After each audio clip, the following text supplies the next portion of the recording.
Hello, my name is Sebastian van der Schrier and I'm a social anxiety coach. Welcome to your journey to social confidence. I'm a former social anxiety sufferer and I help people to go from social anxiety to social confidence. And on this podcast, I interview Western traditionally trained psychotherapists, coaches, healers, scientists, best-selling authors, and as well as Eastern energy psychologists, and I kind of try to merge these two fields. And I do that because I want to bring you the best social anxiety solutions. Now today, I'm interviewing my friend, Beatrice Alexander, and here's a bit about Beatrice. I'm going to read this to you. Beatrice holds a master in counseling psychology and has worked as a psychotherapist for 15 years, until she discovered alternative healing approaches like theta healing. Saying it right now? Theta healing. God, I always messed it up. And she is the founder of the Quantum Experience. So today we talk about the transition that she made, being a psychotherapist only, to what she's doing today. And you'll find out what that exactly is. So it's quite a casual interview, but maybe you can share a little bit with the people, what you did as a psychotherapy, or maybe if you had a specialization, and what that was like for you working as a psychotherapist, and the results that you were getting. Mm-hmm. Okay. I have always been drawn to the extremes, so I've worked in a lot of different fields of psychotherapy. I worked with people in crisis. I was on a mobile crisis team. I worked in an office as traditional psychotherapist, and I worked with the U.S. military Cool. as a military family life counselor. So I can probably say that nothing surprises me anymore because I've heard a lot of stories. Yeah. And so I'm familiar with grief and trauma.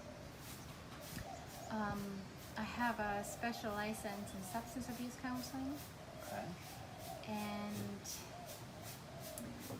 just every layer of human experience I wanted to explore. I've just been always interested in people's stories, and everybody has a story to tell in different circumstances. Yeah. Yeah, so... Okay, cool. Sounds like you've explored more than just the traditional basic psychotherapy to start with. Yeah, okay. I've always been really curious. Same. What do you feel are the limitations of psychotherapy? Well, I do feel psychotherapy does hold an important place, just for somebody to go to for support, because in this day and age, sometimes it's difficult to just have a neutral person to talk to. So that is a good place in the world for psychotherapy.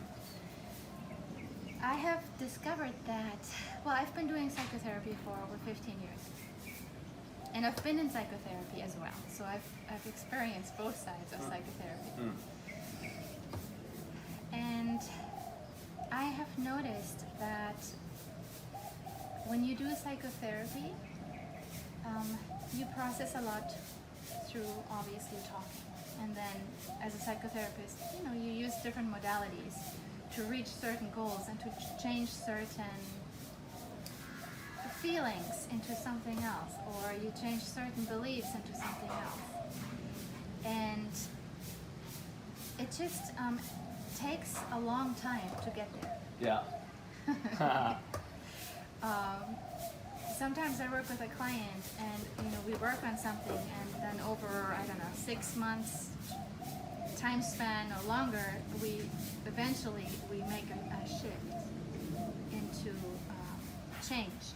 You know that shift that takes place Right. when something changes? Mm-hmm. It's a beautiful feeling. Yeah. And then the world looks different. Your reality is different when you make that shift. Because of something that happens within you, within your subconscious, that just shifts. And it just takes a long time. And I always, working as a psychotherapist, I always knew that there was more. And then I discovered energy work. Okay. So what I do now is I work with the subconscious, Right. mostly. Yeah. And I work with all the energies that are stored within the subconscious, all the blocks that people come see a psychotherapist for, or come see me for, are stored in the subconscious in the form of programs or beliefs or anything that you've picked up throughout your life. Now, when I do the energy work, I have direct access to the subconscious to change these programs. Mm. So it happens a lot quicker. Mm. As compared to when I did psychotherapy, you know, it just takes a long time. It's a big time investment to go through certain stories and to, you know, work on patterns of behavior. It takes a long time to shift Right. because it doesn't have direct access to the subconscious. It has to go through the conscious first, and it's just a long way for change, travel. Repetition. Yeah. Yeah. And now, when I compare it to what I do now, sometimes, and it depends on how complex the issues are within the subconscious, but sometimes really I work with somebody, or I've experienced this with working on myself, that I change some programs and I notice a change in my reality instantly. Right. Triggers are just not there anymore, and sometimes it's just instant, and that doesn't happen as much in psychotherapy. Right. It just takes a long time. Right. Right. So Right. those would, I would say, are the, I don't like to call it drawbacks because I don't like to label Mhm. anything, but Right. just, you know, the comparison Right. with both of those modalities. Right. And I think that's the main exciting thing. That's also why we're having this conversation. You know, psychotherapy is great, but what if you can make a shift instead of it taking 6 months? What if it takes 6 minutes, or even 6 hours or 6 sessions? It's a massive difference. 6 seconds. Yeah. Yeah. Exactly. So blah, blah, blah, blah. Yeah. So how did you get into contact with that weird stuff? The weird Yeah. stuff. Not referring to psychotherapy here. I'm referring to. Okay. Backstories are always interesting for people. Yeah. Yeah. Well, I've always, By the way, we're looking so uncomfortable because our chairs are amazingly uncomfortable. They're So we're fancy, sacrificing fancy ourselves chairs. for you. All right. okay. I have always been interested in energy. And I don't know, growing up, I've always been very intuitive, picking up energies all the time. Only back then I didn't know that's what I was doing. So it was, you know, confusing times at times.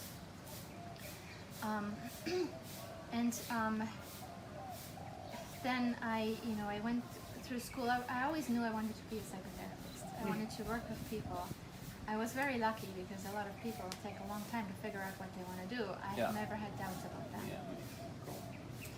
And then I went through the field of psychotherapy, and I always knew there was something more. But I think it wasn't until there were changes in my own personal life that really kind of shifted everything that I thought was real and I thought was the truth. When I had a good job and I was married, I had nice things. I had, everything that, people probably would define as successful. Mm-hmm. And yet I was so unhappy and miserable. I just didn't know it because everybody else around me had the same things. Right. And they seemed like this was, the thing to do and to get, to be happy. And it wasn't until I just made a decision to step out of this life that everything changed. And well, after I stepped out, everything at first kind of fell apart because I stepped out of what I knew, and then I just had to redefine my whole identity.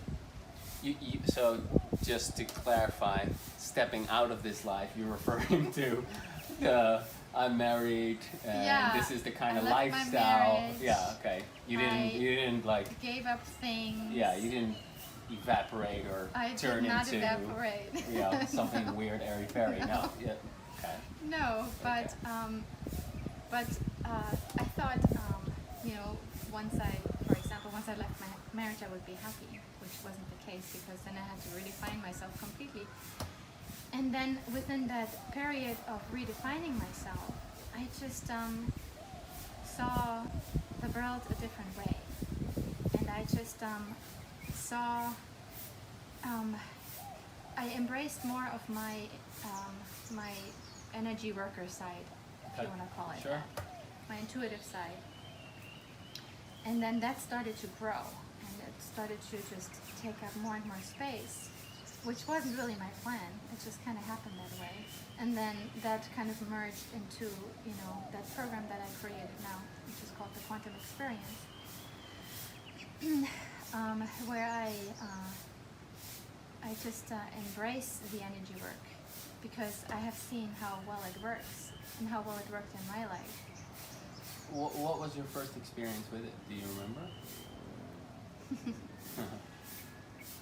Give us the down and dirty. It's hard because it's always been a part of my life. Okay. Because I've studied quantum physics ever since I was a teenager. Mm.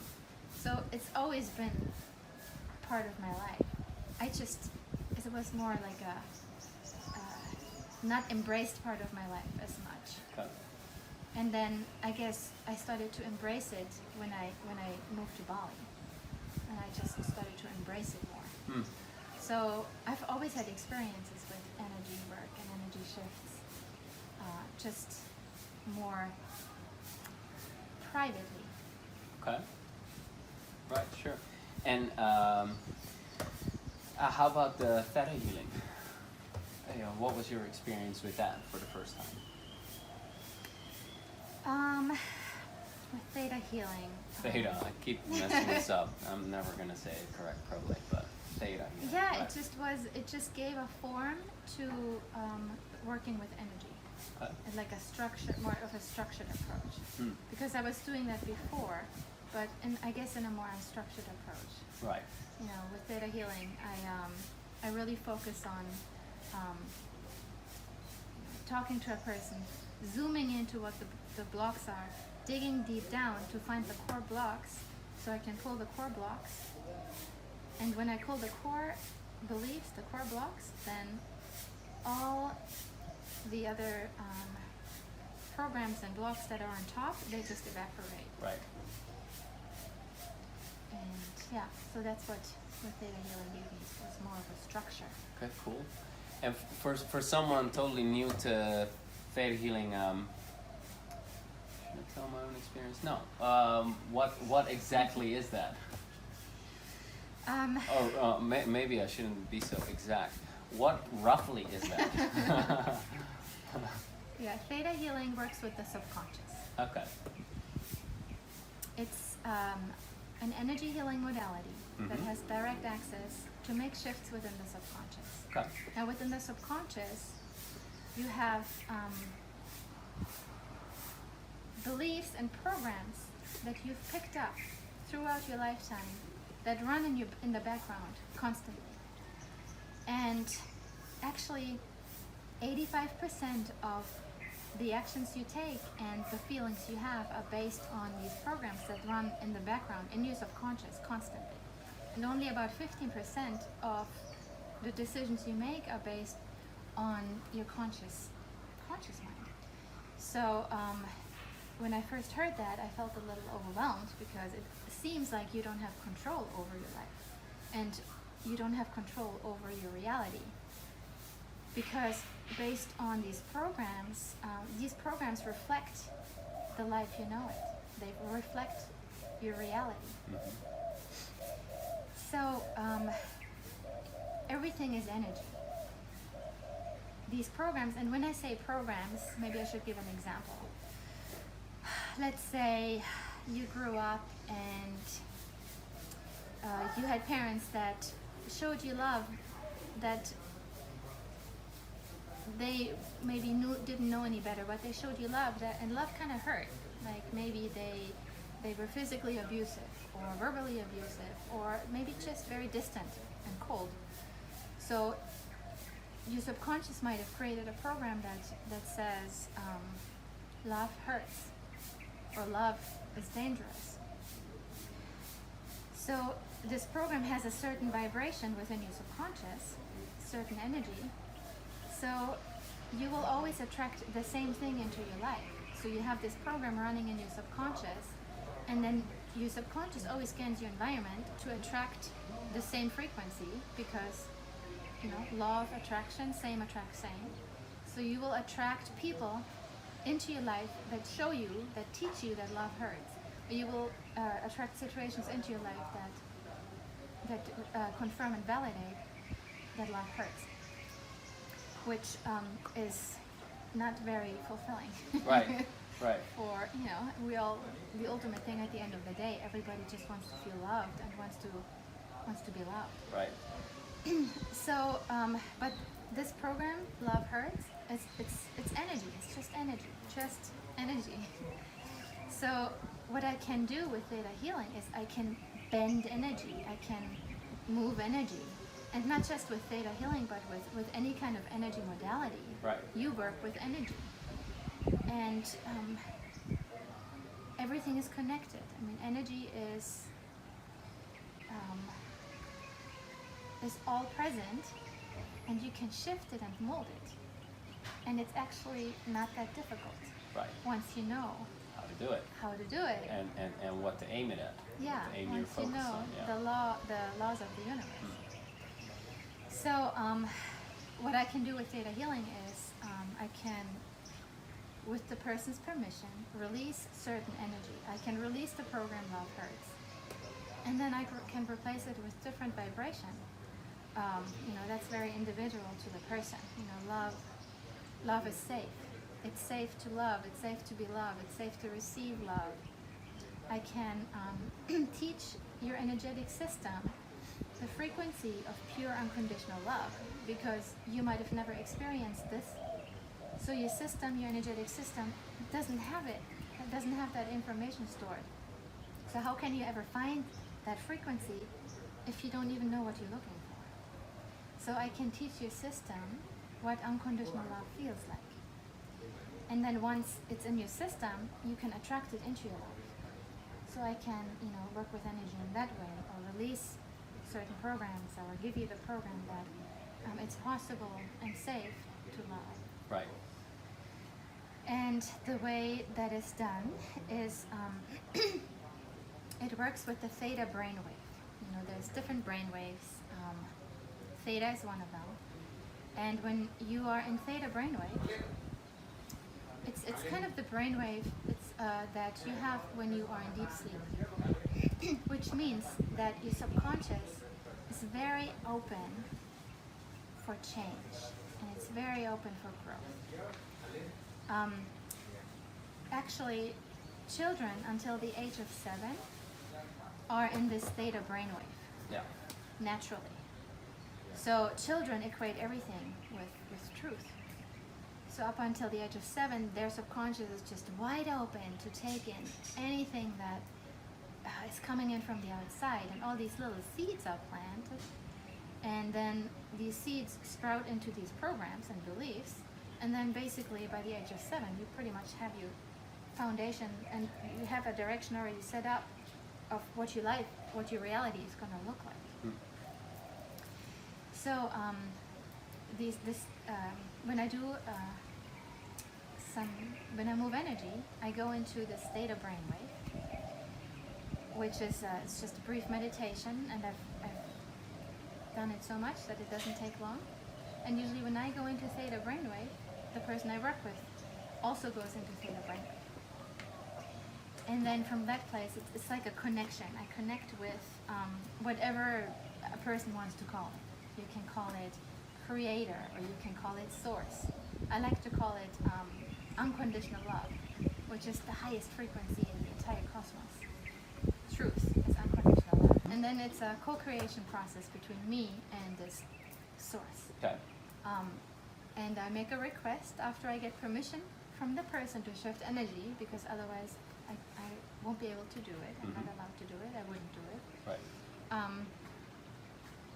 I make a request for this shift to happen, and then I'm basically the transmitter of this energy, of this one molecule of unconditional love that has all this power to create all these energetic changes. So I basically transmit this energy, and then I witness the change happening. Based on quantum physics principle, nothing is anchored, nothing is anchored into a reality unless there is a witness. So that is my job, is to witness it. And then after I finished witnessing it, the energy has shifted. And it is so. And so it is. And so it is. So, yeah, if you're listening to this and you're like, what the hell is that? That's okay. You don't actually have to believe in it for it to work. It's not a placebo effect. That's the cool thing about it.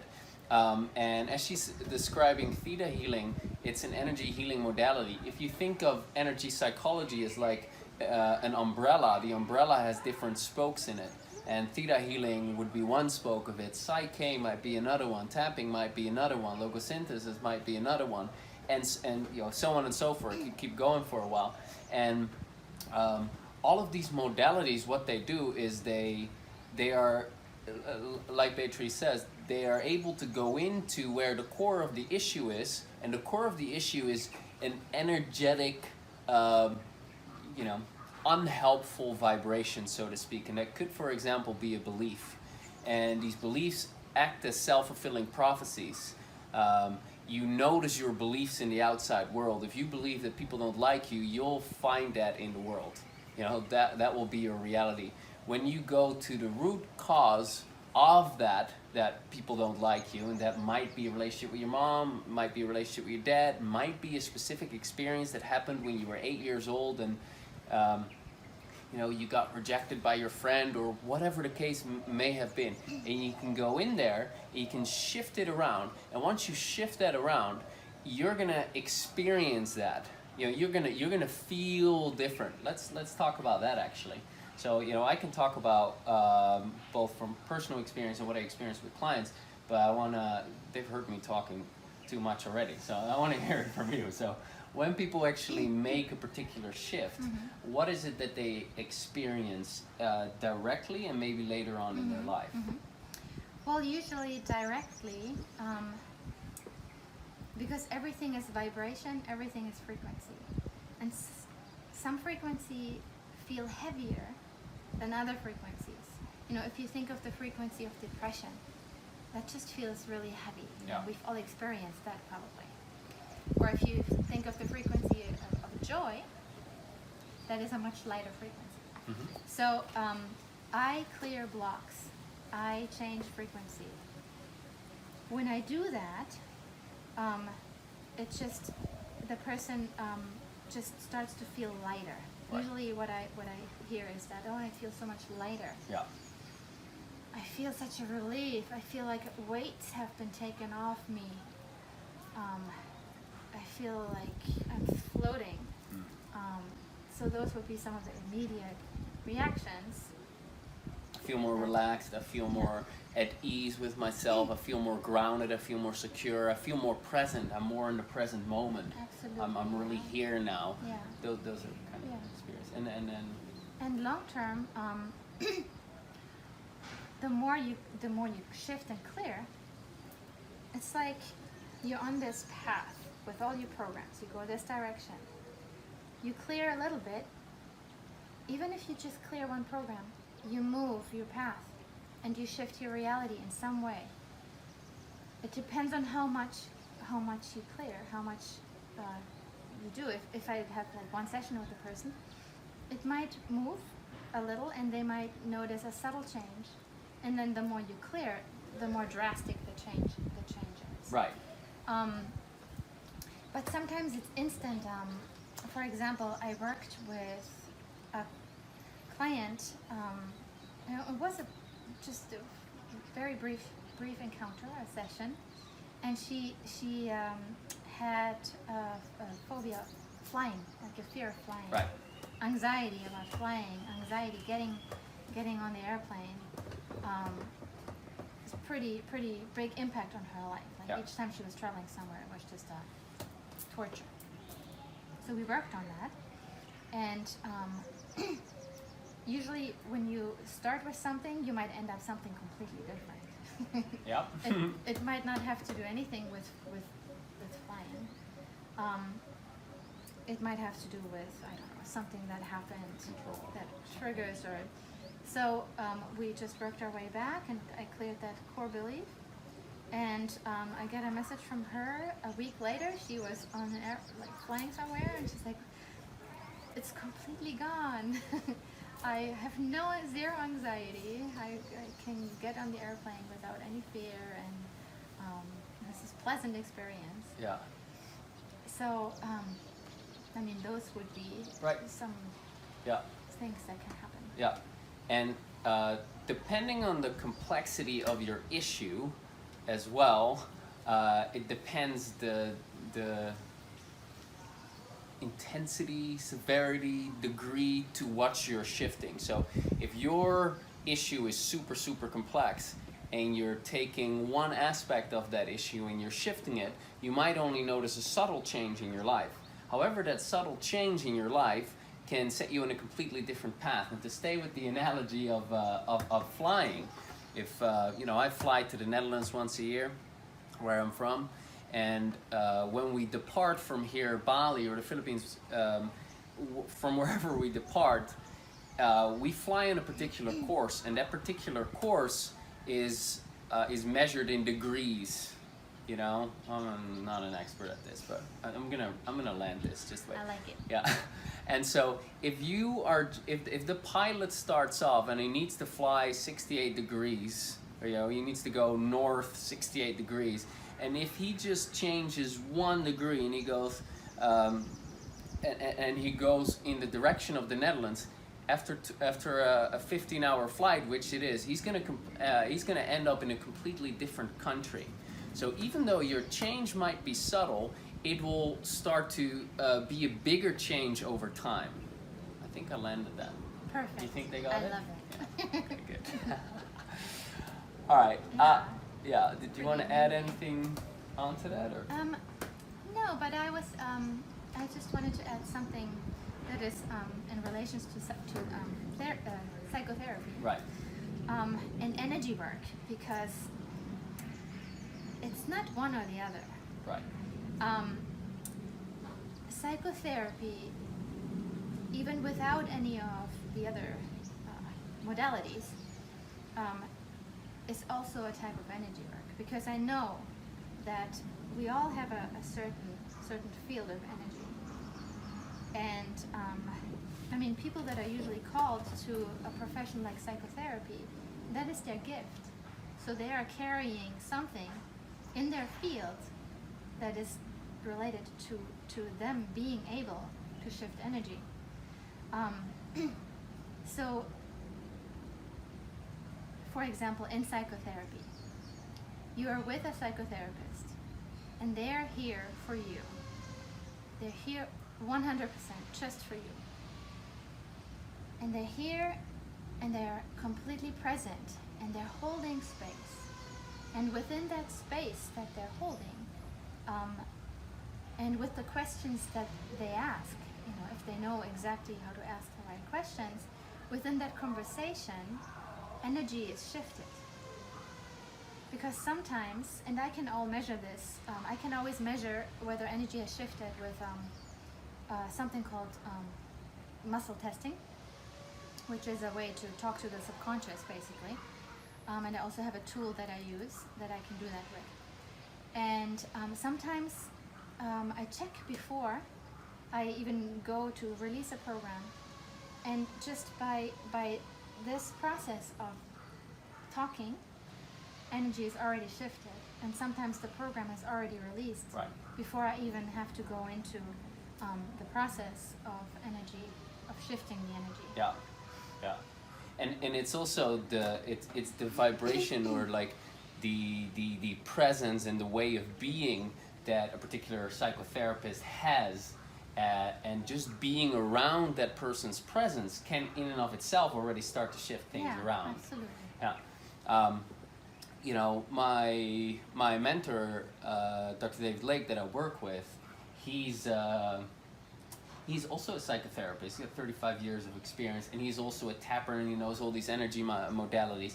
When we have sessions, however, we're just finger tapping, and we're just talking, and he's just telling stories, and you know, he's of course working all of his magic that he's gained, you know, in over all of these years.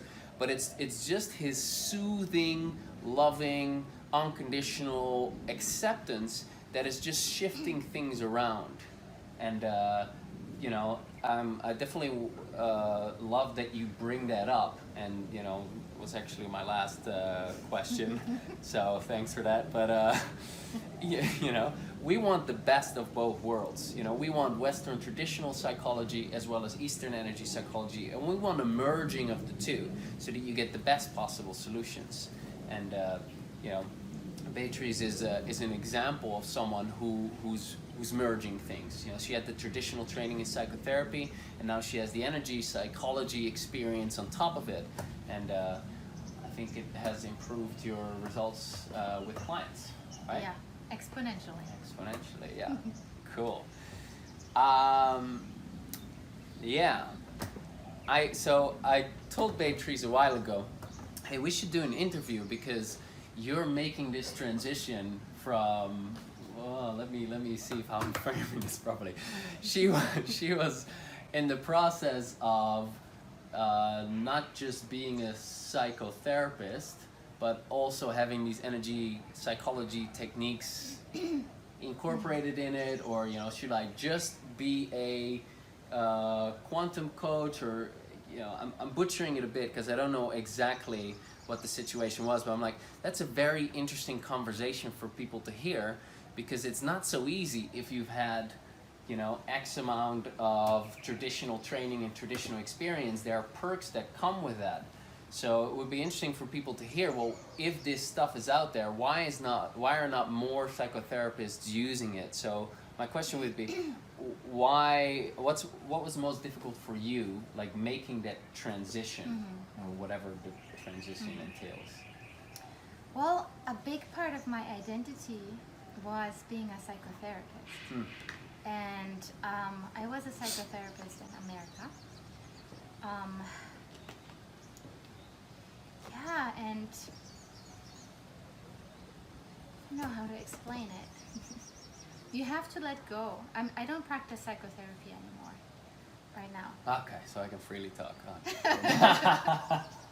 At this I wasn't sure. If, like, can I say that she's no longer a psychotherapist now? Yeah, okay. No, because I switched into quantum coaching, quantum healing. I created this quantum experience that encompasses all of that. Right. And yeah, when I worked as a psychotherapist, I mean, I always loved working with people. I just noticed that it was hard for me because when somebody comes to me, it's always like this big secret. Yeah. Like I'm dysfunctional, and now I'm secretly gonna come see you. Right. And you know, as a psychotherapist, well, with any client, you know, confidentiality is always important. But it was always this like negative taste to it. Right.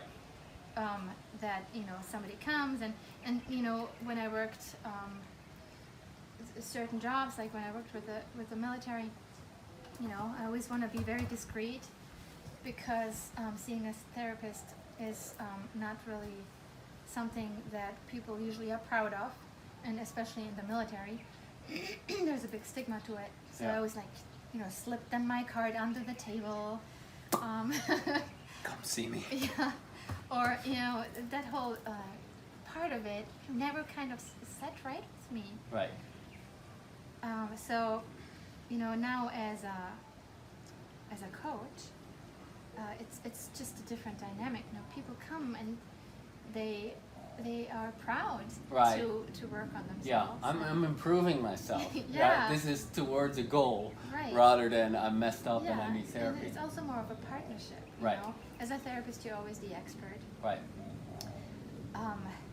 Even though there's different modalities that say Rogerian, conditional regard. Still, in the end of the day, you're the one that writes the notes and you're the one that gives the diagnosis. Right. And I've never been a fan of labels. So I guess those were the reasons why I did make a shift into the coaching. Okay. But what was your question? Before I go there, I just wanted to say something more about this because it's so important. Like this whole stigma of, oh my God, I'm messed up, and other people are not messed up, and then feeling so bad about it and not reaching out for help. That is ridiculous. I'm proud of it. I see my coach every week. I see my mentor every other week, and I think it's a great thing because you're taking care of your mental and emotional health. So you're better able to be your best self. You're better able to do good things for other people. You're bringing more joy to the world. It's a good thing to make sure that you can be the best that you can be. And a psychotherapist or a coach or whoever is someone from the outside who can see the issues that you're having and who can help you.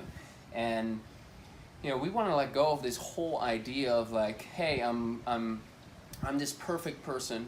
I don't have any issues. My life is always great. How are you doing? Oh, I'm awesome. Everything's good. No, that's not true. You have issues. Everyone has issues. And in fact, 1 out of 2 people has a mental health condition at some point in their life. And people with social anxiety, stay around. Yeah, oops. People with social anxiety, they take on average 10 years before they reach out to actually get some help.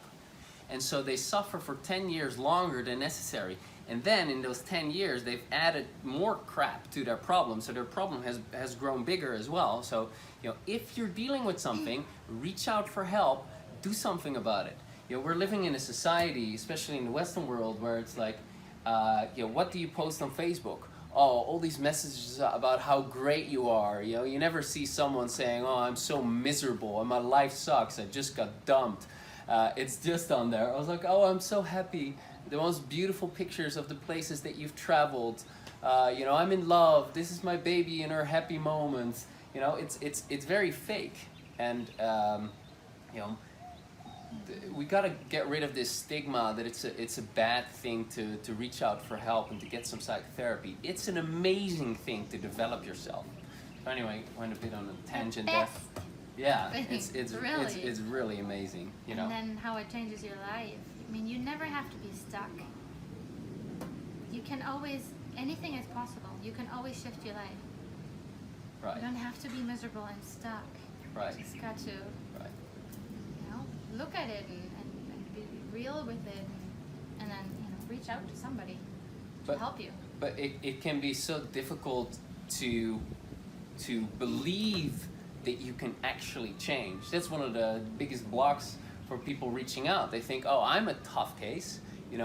The severity of my fucked upness is a lot worse than all the other people that I know of, and for me there is no hope, and so I can't change. So why go out there because it's difficult? I got to get out of my comfort zone in order to do it. It's going to take money. It's going to take time. And if it doesn't work anyway, because I've tried other things in the past and they didn't work, so why would this work? And the last time I tried something, it took a lot of effort and I put everything into it and still I wasn't getting any results. So why would I do it now? Well, because there are different ways that lead to Rome. There's not one way that leads to Rome. Theta healing is not the only way. Tapping is not the only way. Seeing a psychotherapist is not the only way. There are like 100, if not 1,000 different ways to overcome your issue and get to a place where you're okay with yourself. But if you keep, what's the definition of insanity that they always say? If you keep doing the same thing and expect a different result, you're insane. Something like that. I always butcher my little sayings, but so yeah. Anyway, enough pep talks. Yeah. And I mean, there's a place for psychotherapy. If somebody's suicidal or Right. Actively using substances or like out of like crazy anxious or depressed, then Right. it's there's a place for psychotherapy. Right.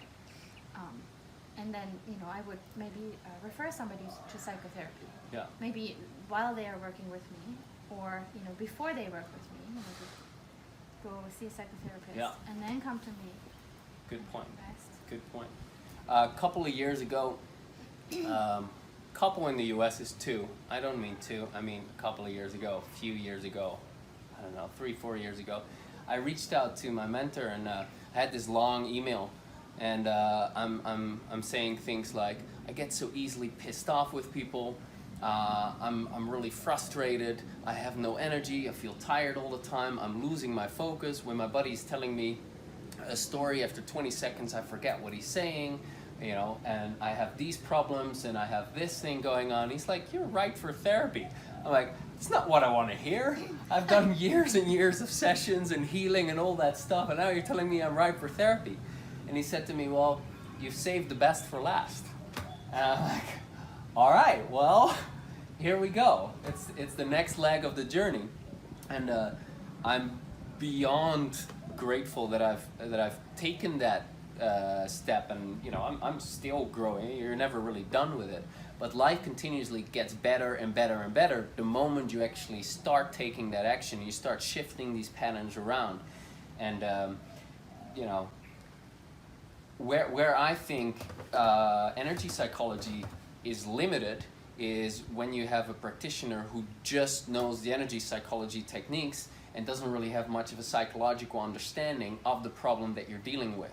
So I have gotten tremendous help from working with my mentor, because he helped me see things that I wasn't seeing myself. He gave me perspectives that I couldn't get to myself. He came up with metaphors and stories and insights and suggestions to and like realistic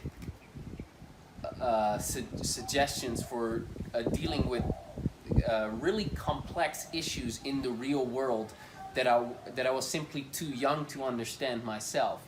And so that wasn't like an energetic shift that I could get. That was just some real live world, real world knowledge that I needed to get in order to shift things around.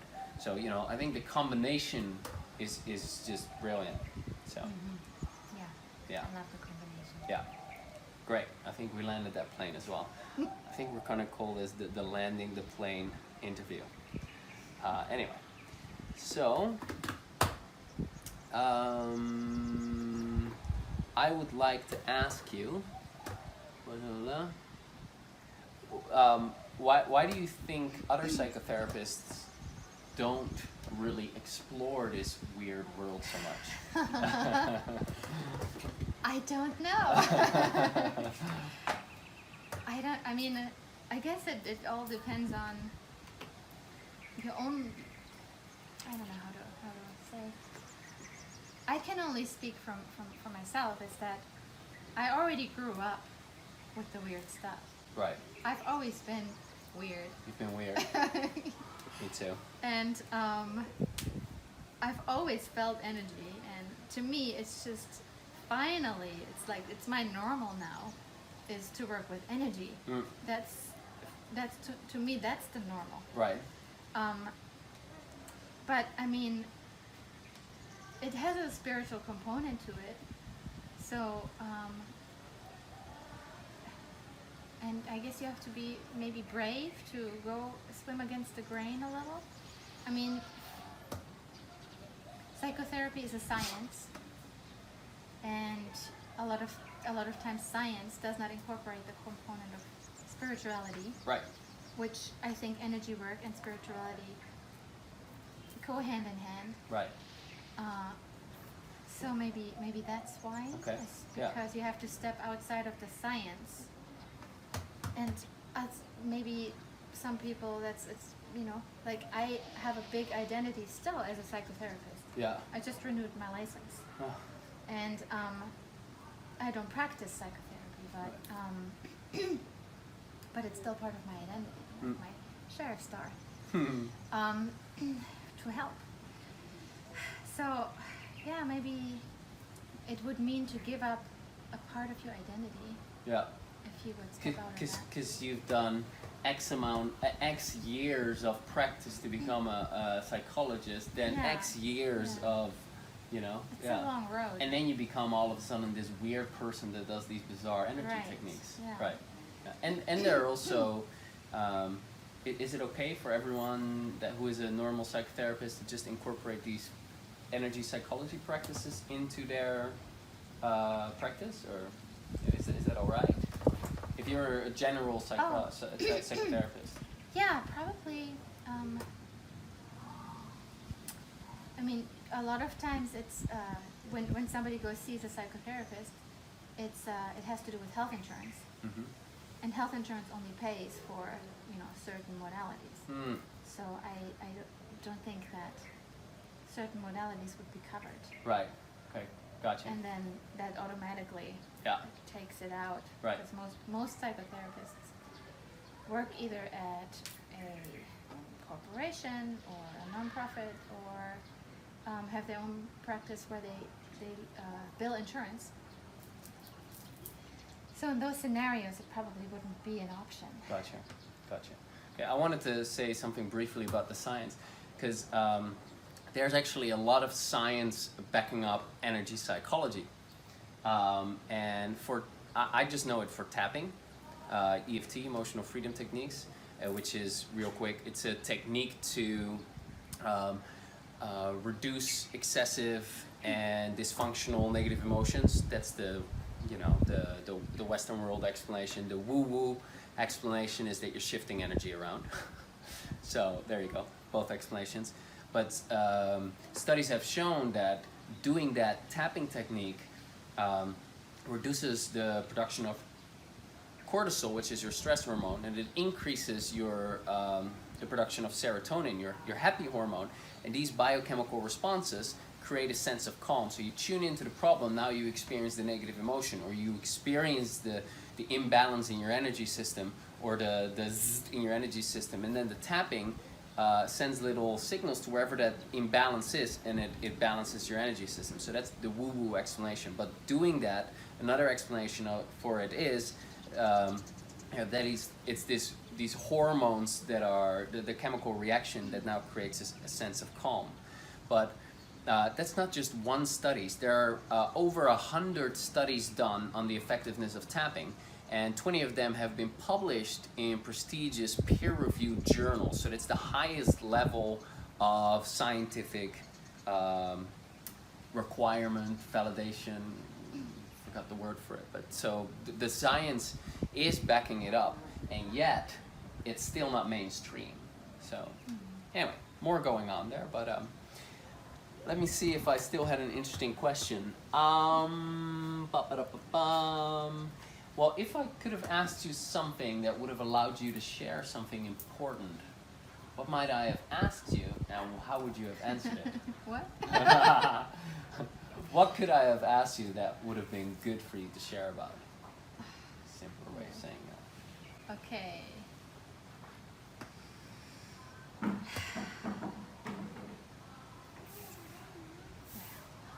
People love this question. You did really good asking important questions, Thank you. and I guess to me it all comes down to what I feel what excites me, what my mission is that I want to let people know that they're never stuck. Like, you're never stuck, because at some point I was stuck and I thought that was my life. And I was so miserable. And it's just not the truth. I want people to know the truth. Right. And that's what my whole program is about, is to teach people the truth, which is universal laws are the truth. It's like 1 + 1 is 2. And that's the truth. Nobody will ever argue with that. It's the truth here in Bali, it's the truth in China, it's the truth in Italy. It's just what it is. And that's how it is with universal laws. They are functioning a certain way. And once you understand universal laws, you quickly realize that they're true. And that makes life so much easier. So what I'm passionate about is to teach people how to align themselves with the truth, with universal laws. Which is like, what the law of attraction, and everybody probably knows the law of attraction. But it plays into every single moment of your life, and just to let people know what power they have to attract something into their life. It's not just the law of attraction. If you think positive thoughts will come back. Yeah. It's true. But it goes so much deeper than that. Right. So once you know these things, your life will completely change. And that's what happened to me. My life completely changed, and now I live in Bali, and I am just happy and grateful every day. And even when I'm not happy, I'm happy. And I know that that's possible for anybody, and that's what my work is all about. That's what I want to share, is that you're never stuck, that you have so many gifts and talents that are just waiting to be expressed. And sometimes we don't even know what our gifts and talents are. So I want to help people dig them out underneath all this stuff that I don't know, group conscious beliefs, what society tells you should or shouldn't do, and all of that.